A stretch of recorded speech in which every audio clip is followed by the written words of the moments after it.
Halo teman-teman yang berbahagia, berjumpa kembali dengan saya Dr. Andri, spesialis kedokteran jiwa dari Rumah Sakit Omni Alam Sudra Tangerang.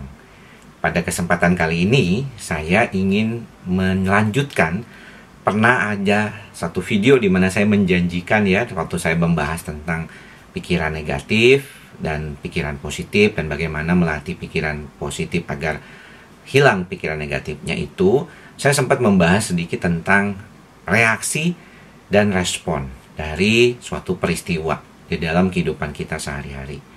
Nah, pada kesempatan kali ini saya ingin lebih menekankan ya, lebih menjelaskan tentang bagaimana itu terjadi.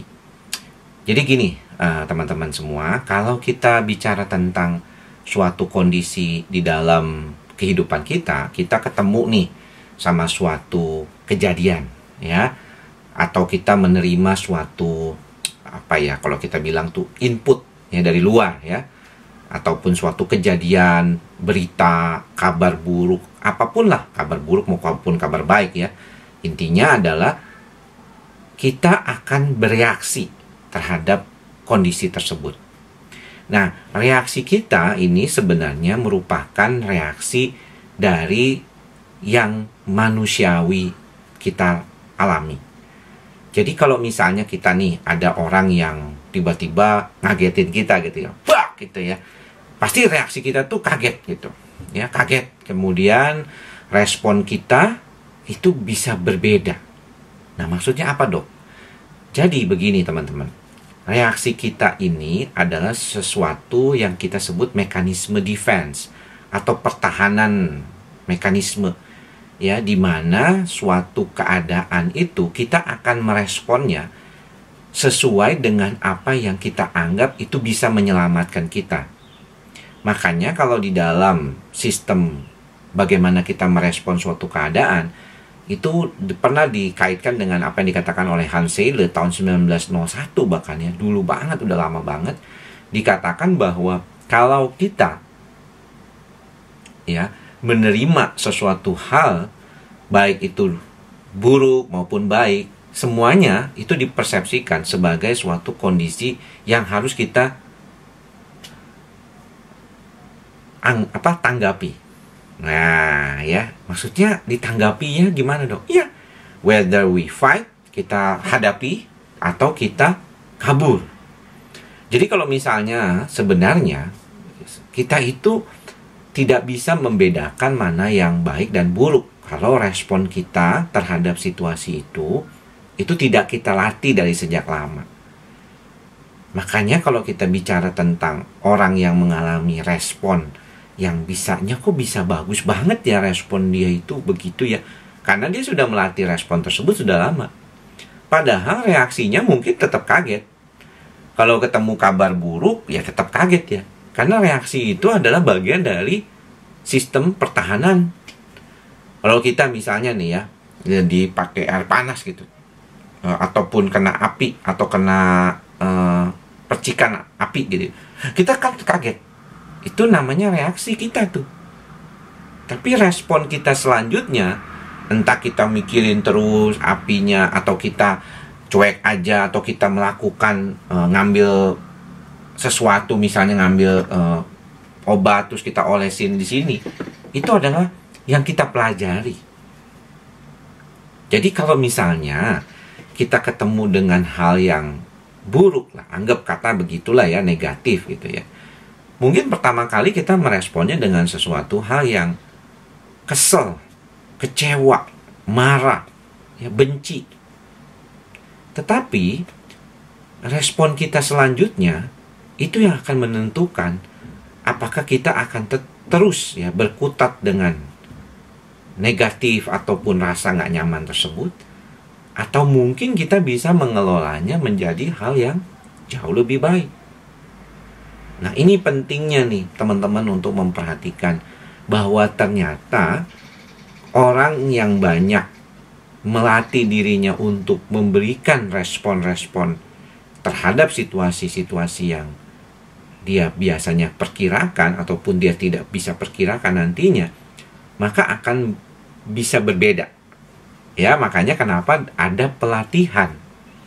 Ya, Ketika misalnya seorang yang berjuang gitu ya di medan perang gitu ya, para anggota TNI, itu biasanya mereka dilatih bagaimana membuat reaksinya yang harusnya fight and flight itu, tapi dia malah maju. Misalnya dalam peperangan, orang-orang kan kalau peperangan takut kalau kena peluru atau apa, malah mundur. Nah kalau ini bisa maju gitu, karena responnya dilatih, supaya sesuatu yang buruk itu, yang menimbulkan reaksi yang semua orang akan sama sebenarnya, takut ya, fight and flight response, karena sistem saraf di amigdalanya yang merespon, tapi responnya dia terhadap hal tersebut bisa berbeda. Nah, itulah mengapa teman-teman semua, saya selalu mengatakan ya kepada teman-teman untuk bagaimana kita berlatih terkait dengan mantra yang disebut ikhlas, sabar, dan sadar tersebut.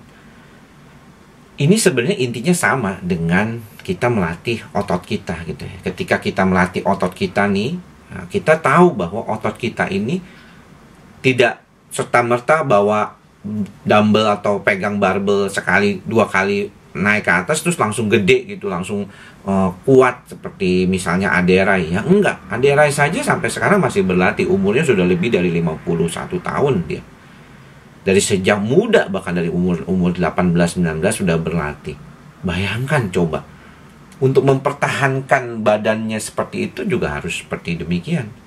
Sama juga ketika kita berlatih untuk memperoleh perbaikan di dalam cara kita berpikir dan berupaya di dalam konteks kehidupan kita. Kita perlu ya melatih diri terus-menerus supaya respon kita ini kita bisa latih gitu. Jadi kalau ketemu hal yang buruk tuh kita nggak langsung, aduh kenapa ini terjadi pada saya, kenapa ini kok nggak habis-habisnya terjadi pada saya. Tetapi cara kita meresponnya itu bisa berbeda. Kita terima dulu, ya makanya saya selalu bilang kita harus ikhlas ya menerima itu. Kita harus memperkuat rasa sabar kita, karena ini bukan hal yang mudah. Tentunya harus perlu proses ya sampai akhirnya mencapai suatu keseimbangan ya, kestabilan ya. Dan kita perlu sadari bahwa ini adalah sesuatu yang penuh perjuangan. Kita mesti belajar. Kita harus sabar belajar. Nggak bisa kita itu mengelola pikiran hanya berdasarkan modal reaksi kita terhadap kondisi tersebut. Kalau reaksi saja yang kita dengung-dengungkan, ujung-ujungnya nanti nggak akan benar, ya akan begitu-begitu saja, tidak akan berubah. Ya, jadi kita lama-lama terus-terusan kalau ada apa-apa ketakutan, kalau misalnya ada peristiwa yang buruk ketakutan, kasih kabar yang jelek ketakutan, teman-teman bilang apa takut, baca di berita terkait dengan penyakit tertentu takut, kalau ada apa-apa gimana, semuanya takut, karena memang ketakutan adalah cara kita bereaksi terhadap sesuatu yang seolah-olah dianggap mengancam diri kita. Tetapi how to respond, ya bagaimana meresponnya, ini yang paling penting. Saya sengaja ngomong ini pelan-pelan kepada Bapak Ibu, karena banyak mungkin teman-teman yang agak sulit memahami nih, bagaimana nih supaya bisa demikian. Ya, tetapi coba ulangi lagi. Di dalam praktik kita sehari-hari, kehidupan kita juga jangan lupa kita selalu berupaya melatih. Gak akan bisa datang dengan sendirinya. Dan terkadang apa yang kita latih sekarang baru bisa berdampak pada kehidupan kita beberapa bulan bahkan tahun ke depan. Jadi jangan pernah ragu untuk selalu berupaya, teman-teman. Semoga apa yang saya sampaikan kali ini bermanfaat ya buat teman-teman. Tetap melatih mantra ikhlas, sabar, dan sadar di dalam kehidupan kita, agar mudah-mudahan respon kita terhadap kehidupan kita semakin baik, bukan hanya berdasarkan reaksi ketakutan yang sering kali datang. Mudah-mudahan apa yang saya sampaikan kali ini bermanfaat buat teman-teman. Semoga semua makhluk berbahagia. Sampai bertemu lagi di lain kesempatan. Salam sehat jiwa. Bye-bye.